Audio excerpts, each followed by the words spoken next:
and welcome to today's lesson. What's your name? Oh,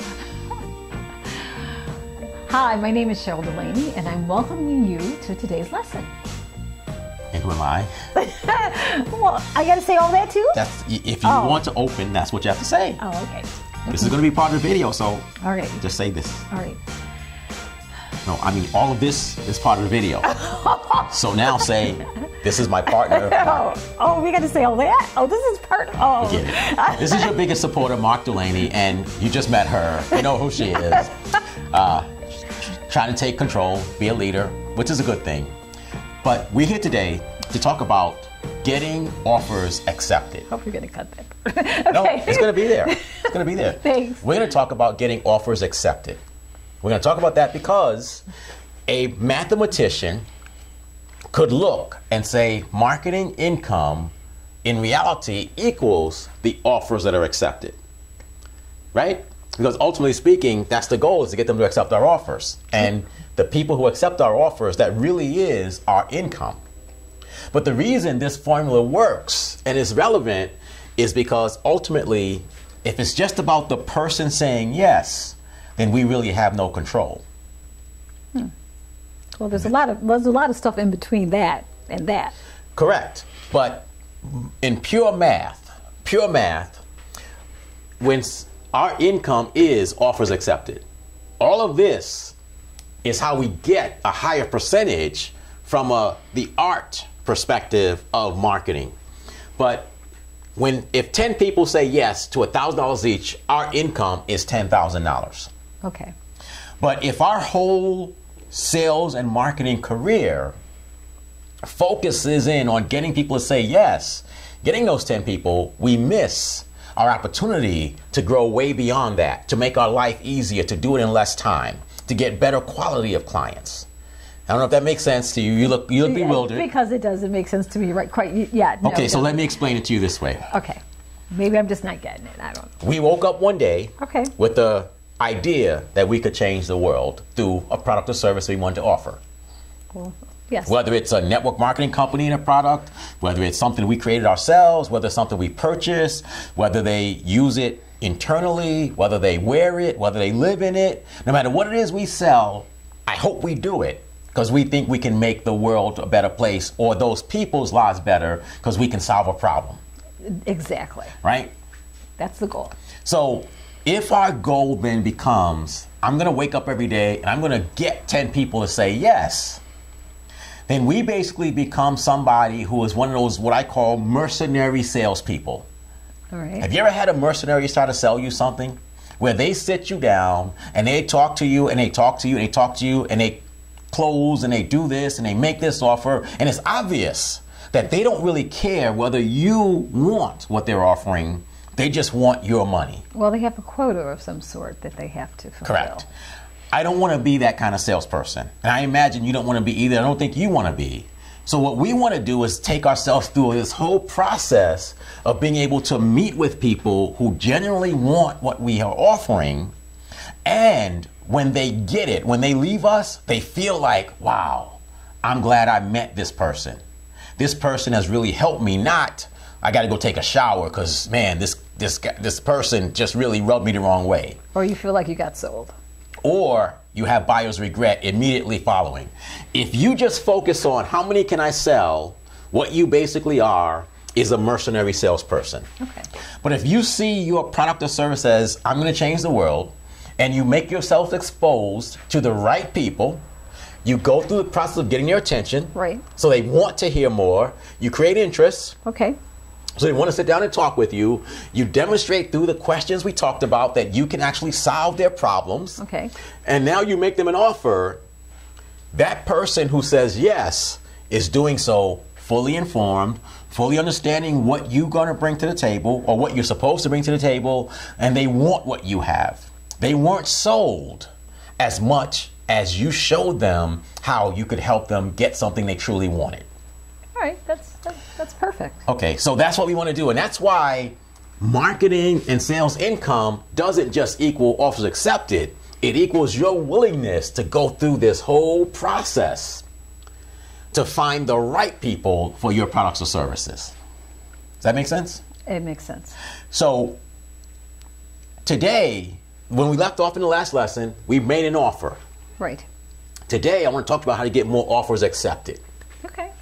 And so the first thing to getting your offers accepted is to go through this process as opposed to meeting with somebody under false pretenses.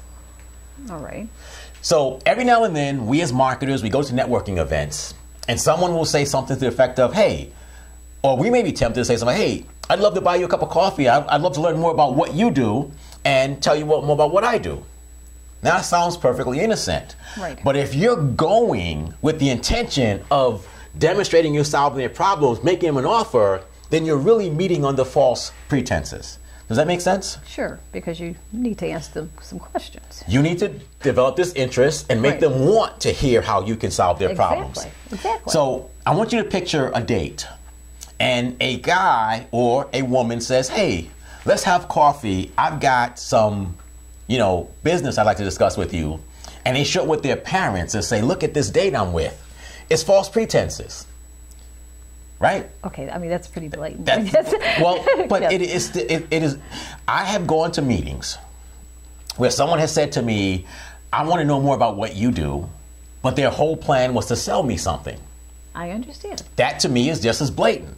Okay. Or, hey, let's network. I want to find out more about what you do. I want to tell you what I do. Maybe we can do some referrals to one another. And then Right. all they do is try to sell me something.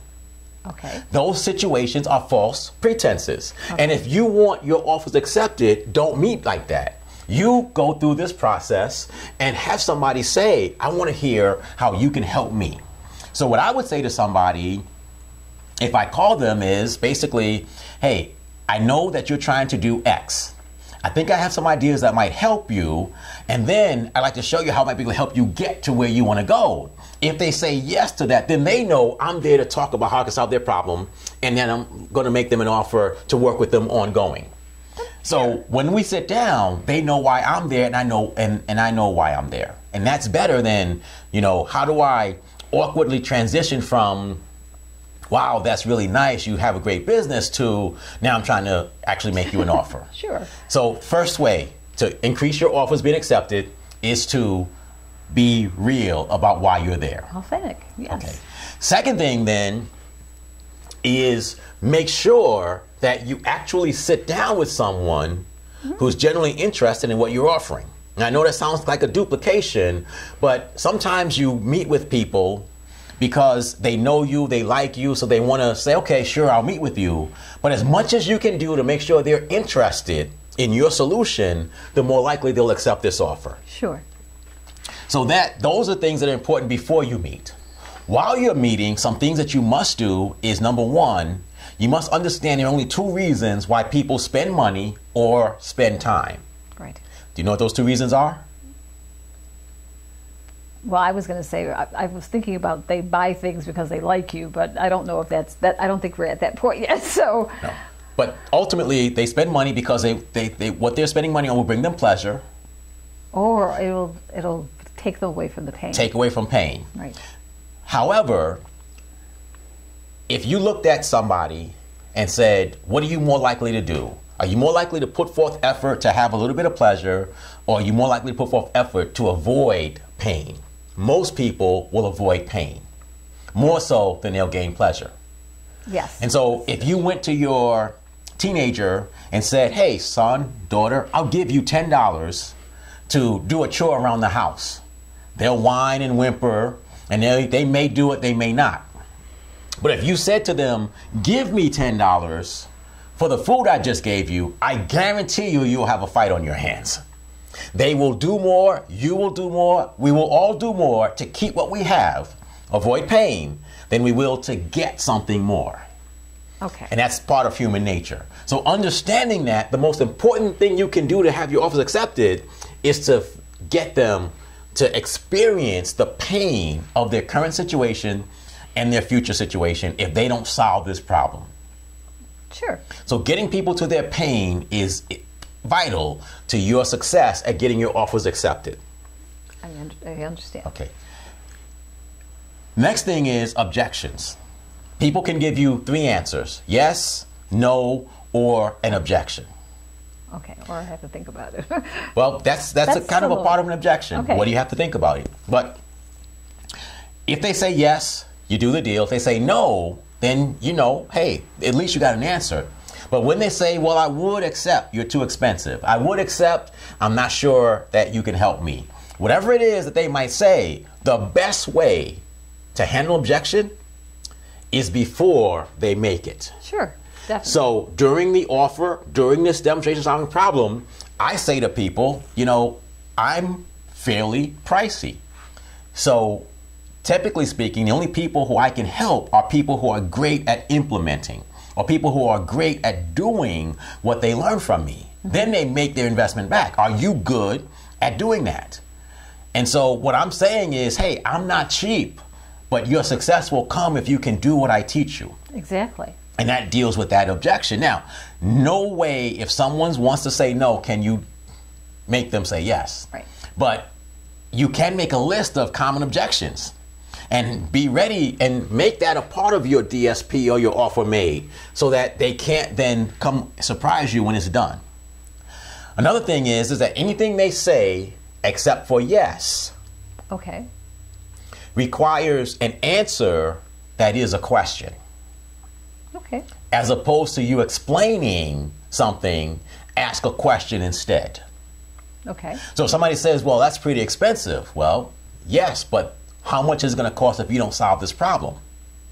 All right. So you're bringing it back to their pain. Their pain. That's correct. Okay. I don't have the time. Okay, well, tell me what's going to happen again if you don't take care of this, and where will your time go? You know, it always comes back to a question because you've taken the time to find out what their pain is, so we can always revert back to their pain. You know, at the end of the year, people will say things like, well, I want to wait till next year, right? Okay, well, how many years have you waited till next year, or how often do you wait?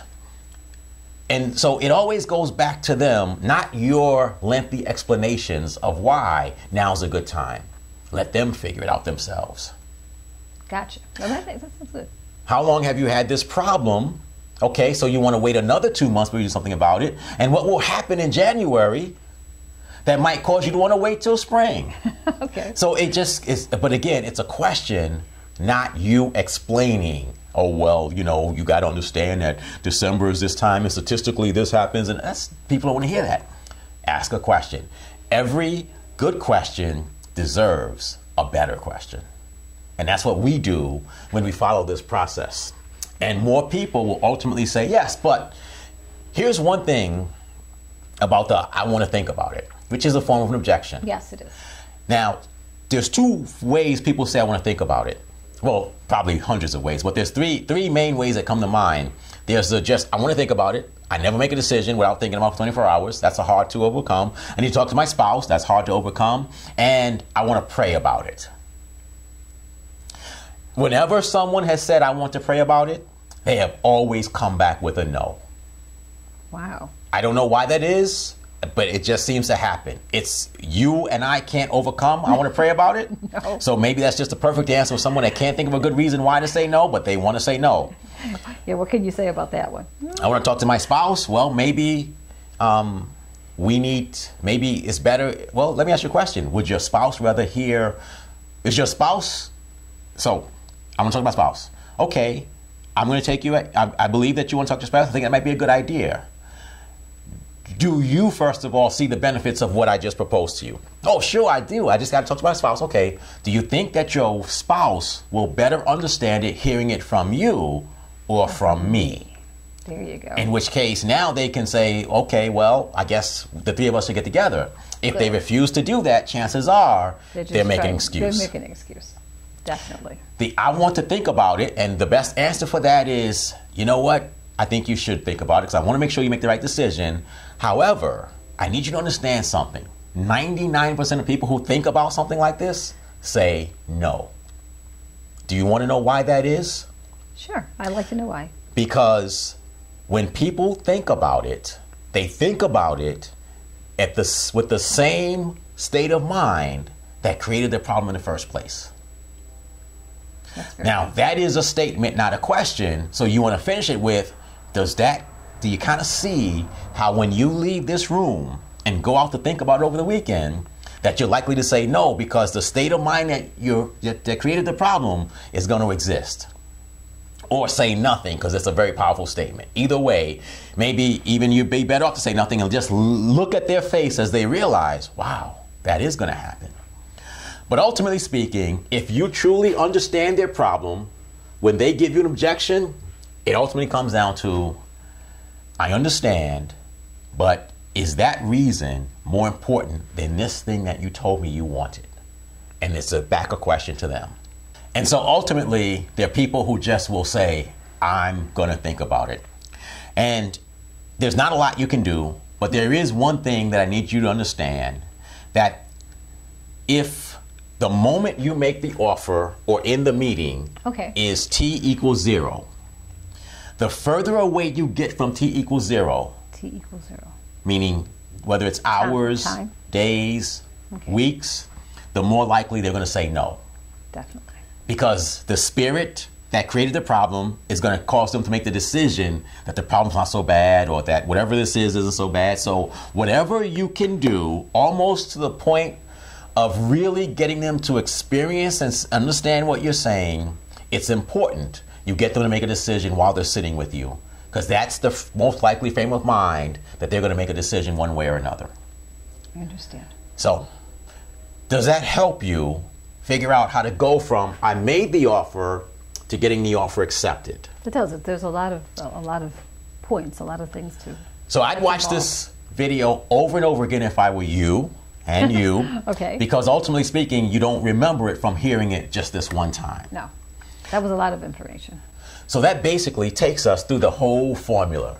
How do you get to 3 here, 3 here, 3 here, 3 here, 3 here, 3 here? Practice, test it, and do it again and again. And then once you get all 3s, now you can expose yourself to as many people as possible, because now you have a way to turn them from someone you said, hello, my name is Cheryl, to an offer accepted, which is what this whole formula is about. Say goodbye. I get to say goodbye. Goodbye. Have a great week. Or a great day, depending on when you see the next lesson. Okay. Take care.